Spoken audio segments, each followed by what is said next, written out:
महादेव शाहमूर्ति देंगे चित्रों पर माय अर्पण करते हैं।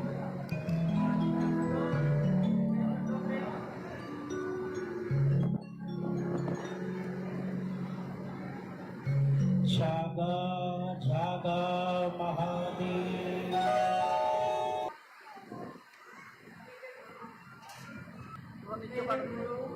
महेश्वर को मेरा प्रणाम है। इस कालखंड के प्रथम शिव के शिष्य और हम सबों के परम आदरणीय वरेण्य गुरु भ्राता साहब श्री हरिनानंद जी के चरणों में मेरा प्रणाम है। हम सबकी शक्ति स्वरूपा दीदी नीलमानंद जी के चरणों में मेरा प्रणाम है और नाभा के इस स्थान पर उपस्थित आप सभी गुरु भाई गुरु बहन के चरणों में मेरा प्रणाम।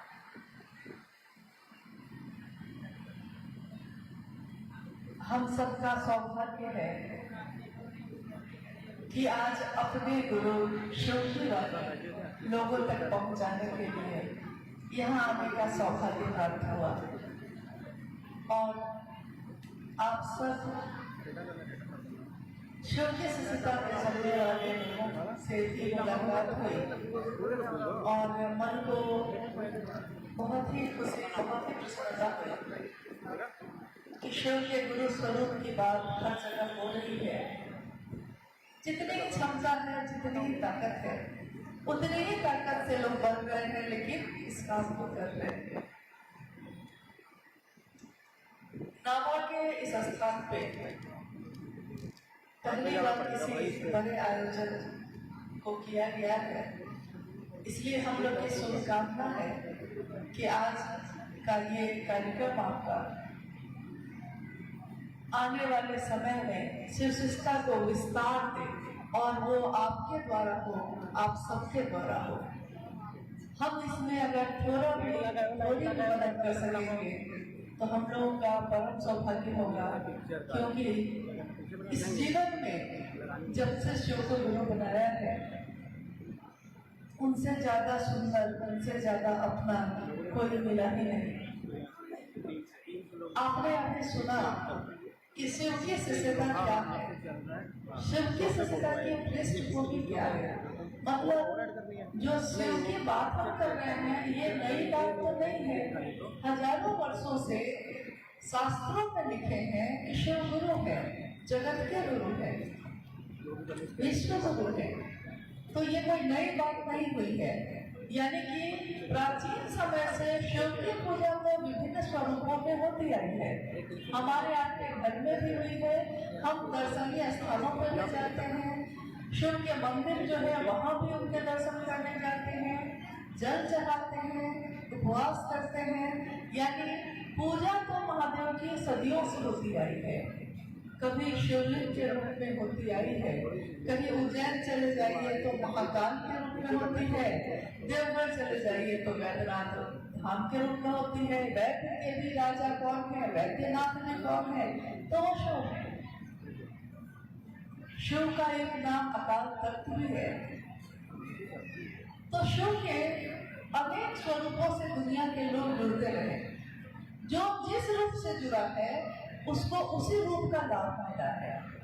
जैसे आपके साथ भी ऐसा हुआ है, आप एक इंसान हैं, आपका कोई नाम है, लेकिन आपके इस दुनिया में अनेक रूप हैं। आप किसी के पिता, किसी के भाई, किसी के बेटा है, किसी का जीवन, किसी का कुछ नहीं।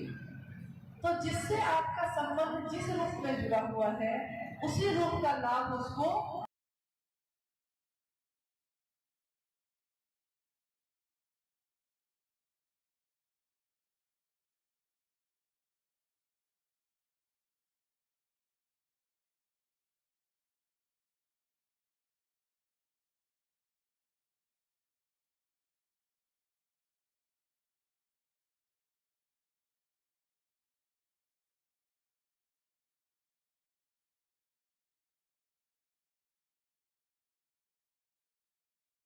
वर्ष पहले की ये बात है।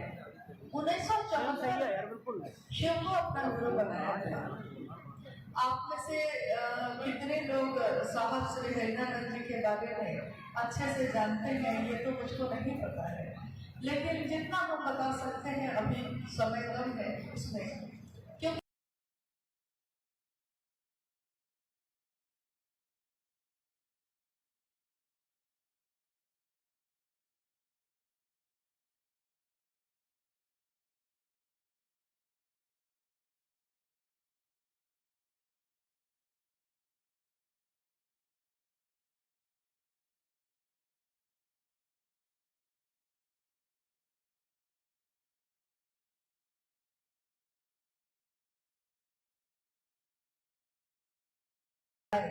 और उन्होंने इस दुनिया के रहने वाले लोगों के मन में, उनके प्राण में शिव के प्राण भर दिए। ये कौन है?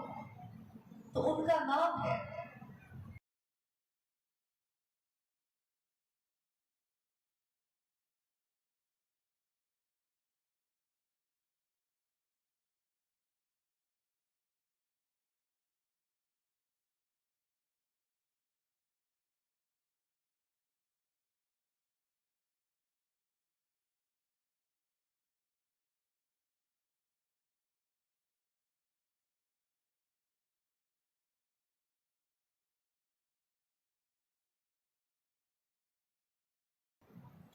और उस संतान का नाम उन्होंने रखा हरिंद्रानंद।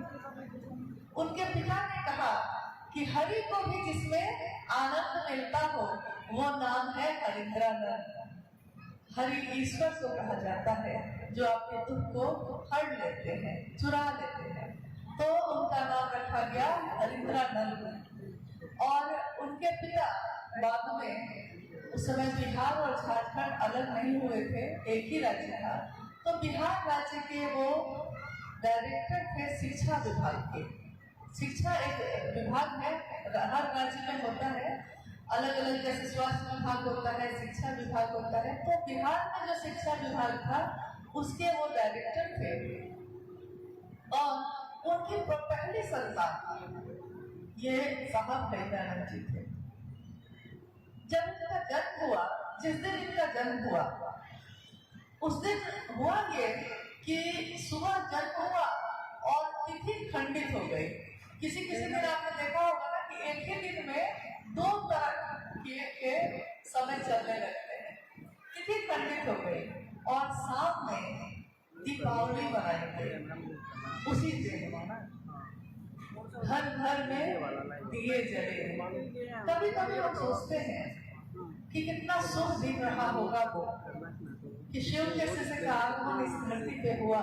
और धरती अग्नि की प्रधानता है उसमें, क्योंकि अग्नि तत्व से जब शुरू होता है तो उन्मुखी होता है वो।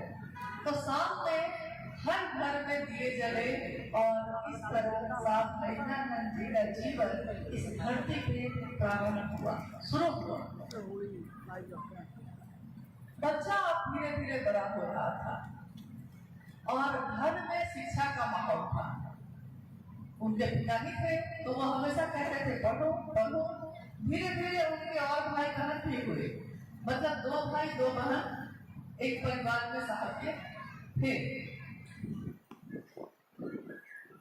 साहब हरिनानंद जी का जीवन जो बचपन से शुरू हुआ, जैसे ही वो थोड़े बड़े हुए, उनके घर में बाहर में जहाँ पिताजी का ऑफिस था, कार्यालय था, वहाँ एक घटना हुई। उससे एक साधु आए थे उनके पिता से मिलने। हमारे घरों में भी आते नहीं है, कोई साधु आते हैं या कोई परिचित आते हैं तो हम उनको बैठाते हैं, बात करते हैं, नाश्ता पानी कराते हैं। तो उनके घर में भी उस दिन एक साधु आए और वहीं पे बालक हरिंद्रानंद जी भी खेल रहे थे।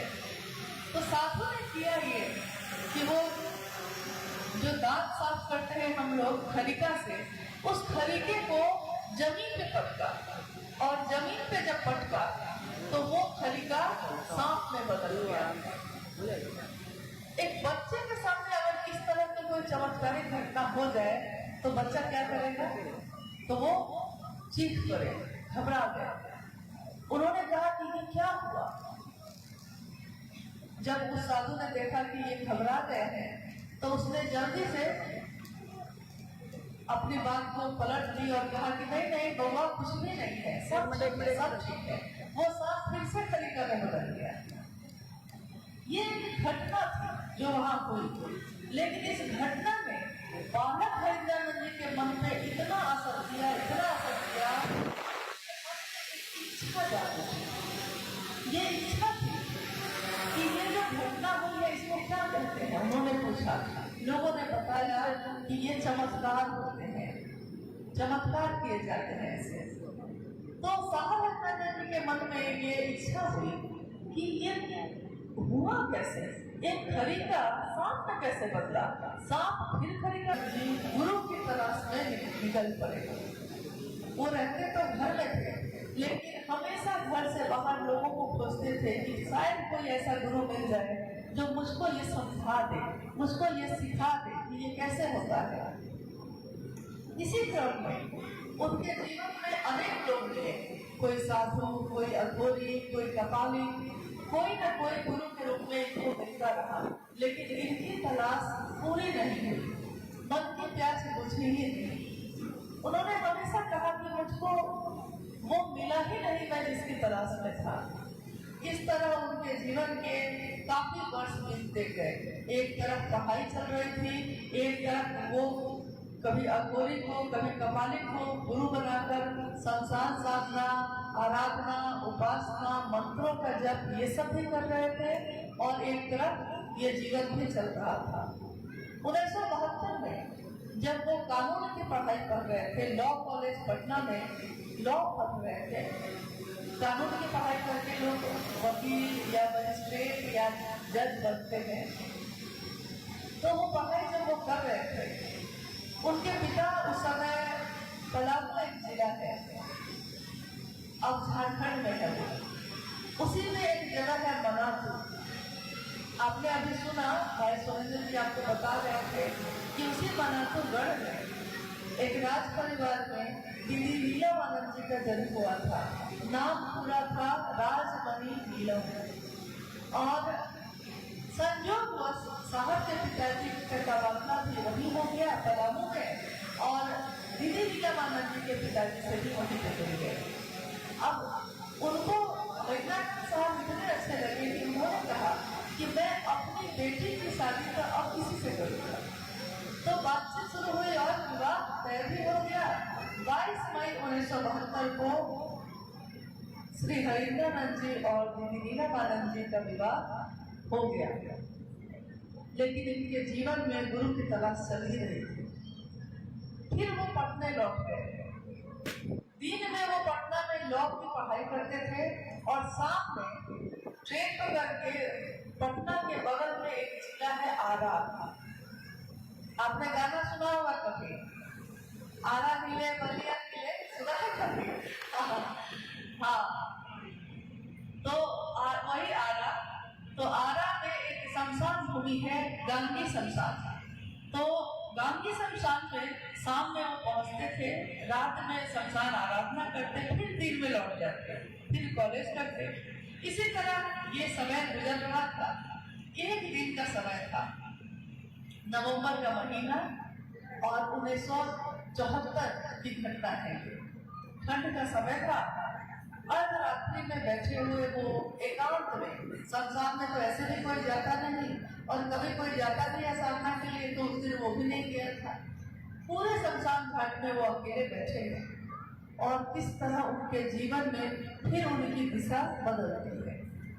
उनके मन में अचानक एक विचार पहुंचा कि गुरु ब्रह्मा होते हैं, गुरु विष्णु होते हैं, गुरु महेश होते हैं, गुरु साक्षात पर ब्रह्म नहीं होते हैं।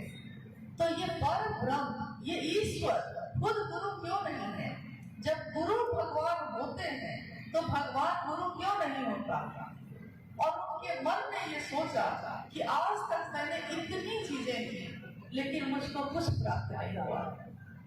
इसलिए आज से हताश और निराश मन से, हाथ पर श्राद्ध क्लांत मन से उन्होंने सोचा कि अब मैं जो भी करता था नहीं करूंगा।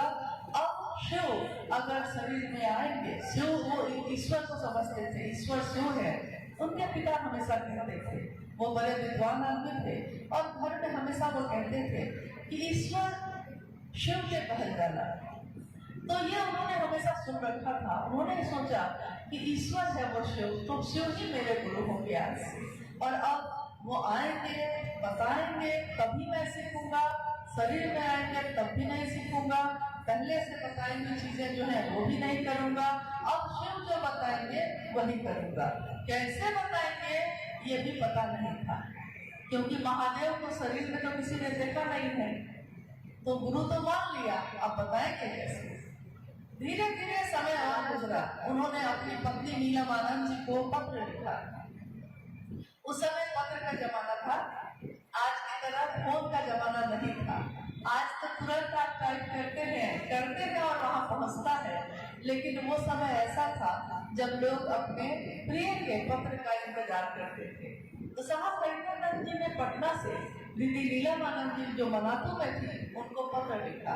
उन्होंने लिखा कि नीलम, मैंने शिव को अपना गुरु बना लिया है, तुम भी शिव को अपना गुरु बना लो।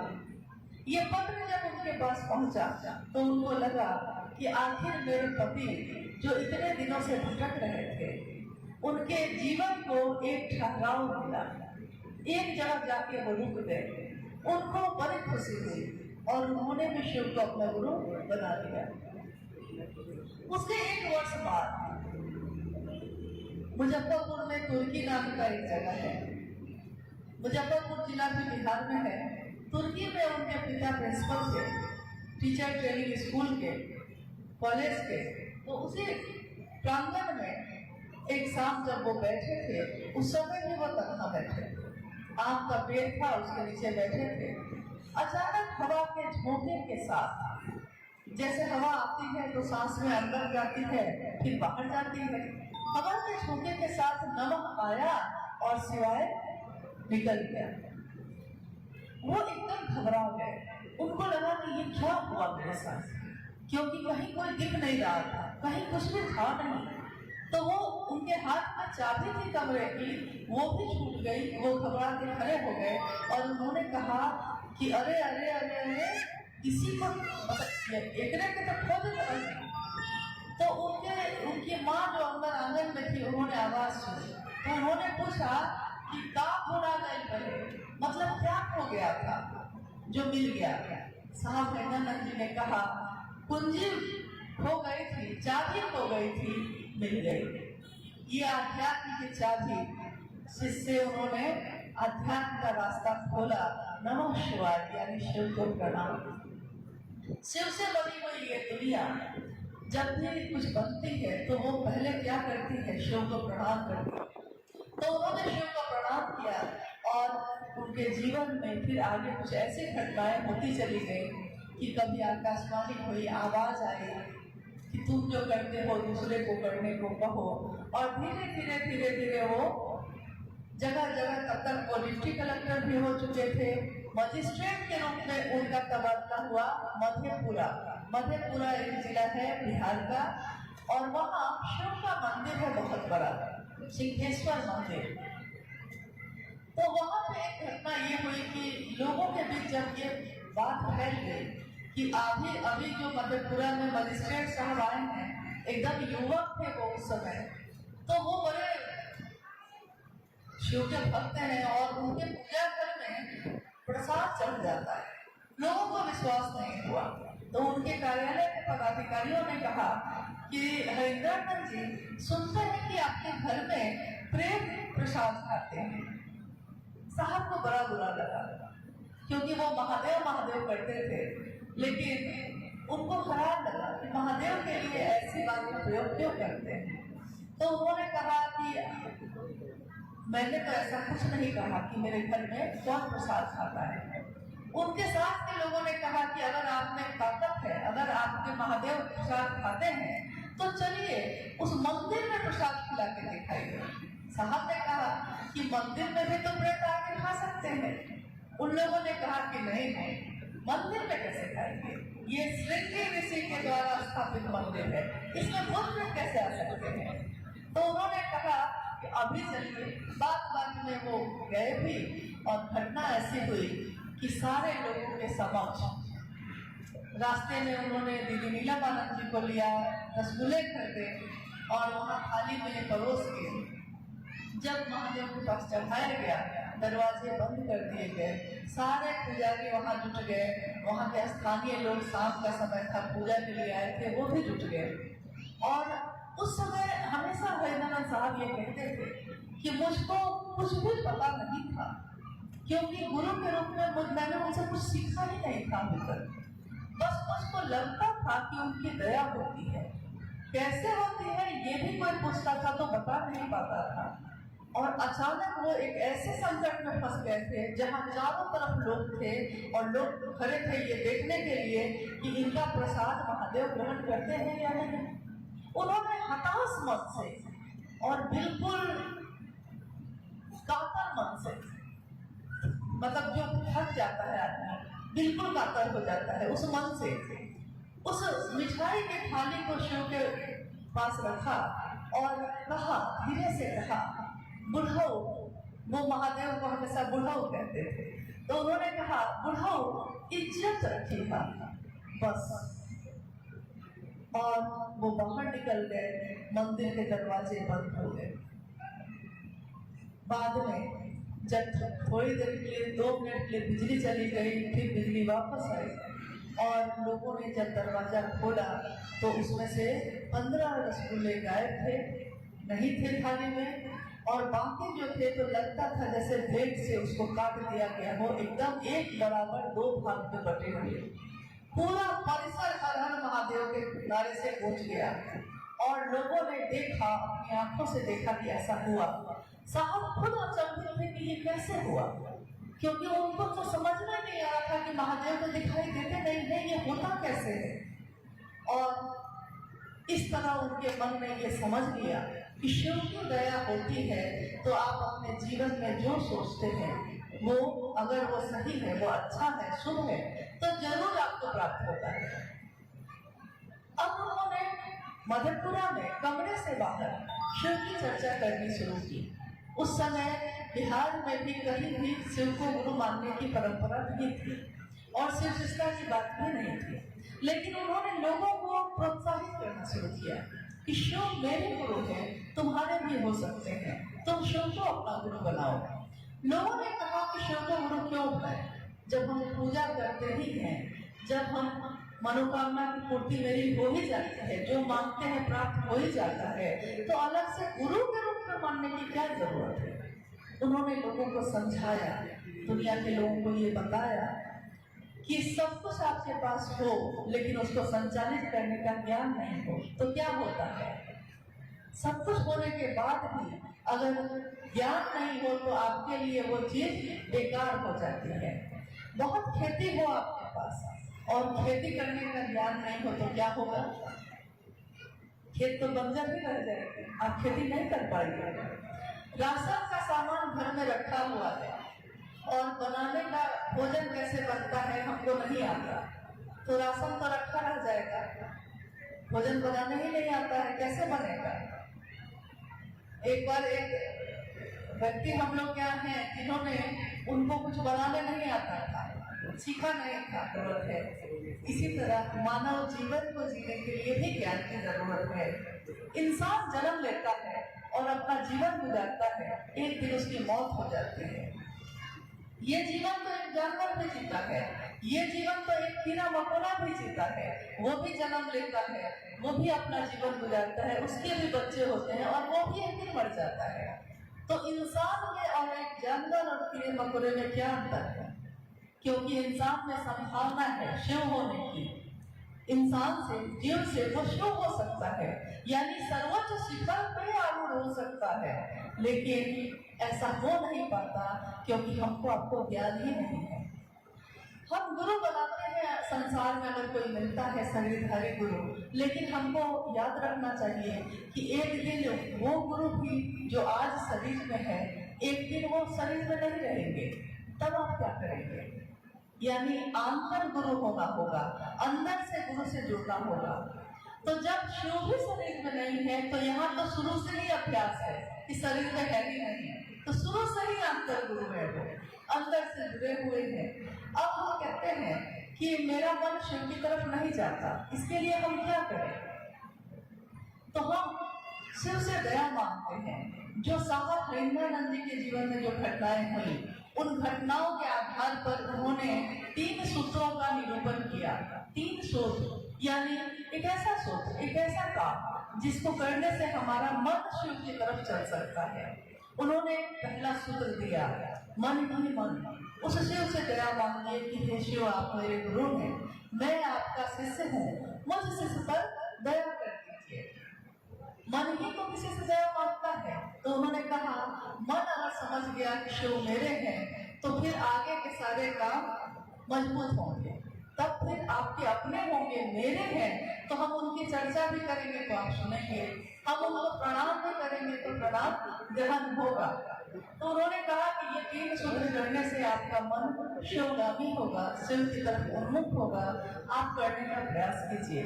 दुनिया में जहाँ भी हम और आप जाते हैं, हम लोगों को प्रेरित करते हैं कि आप शिव को अपना बनाइए और उनकी तरफ चलिए। कल को हम भी ना होंगे, आप भी ना होंगे, लेकिन शिव तो है, था और रहेगा। शिव के लिए किसी ने नहीं कहा, उनका एक नाम है स्वयंभू, यानी खुद से पैदा हुआ।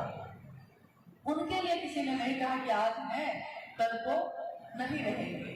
और गुरु क्या कर सकते हैं, इसका भी हम लोग को ज्ञान हो जाए तो फिर इससे अच्छी बात क्या होगी। गुरु हमारे मन में सोए चेतना को जगाते हैं और शिव की तरफ उन्मुख करते हैं, शिव की तरफ लेकर चलते हैं। मेरा विश्वास है कि आप जो लोग आज उपस्थित हैं, आपने शिव को गुरु मानकर अपने मन से उनसे दया भी मांगी होगी, उनकी बात भी की होगी और उनको प्रणाम भी किया होगा। लेकिन एक भी प्रणाम अगर उस शिव को पहुंच जाए तो इससे सुंदर बात और कुछ भी नहीं हो सकती। तो हम सब अपने मन में उस शिव को प्रणाम करें और इस रास्ते पे चलने का प्रयास करें। आइए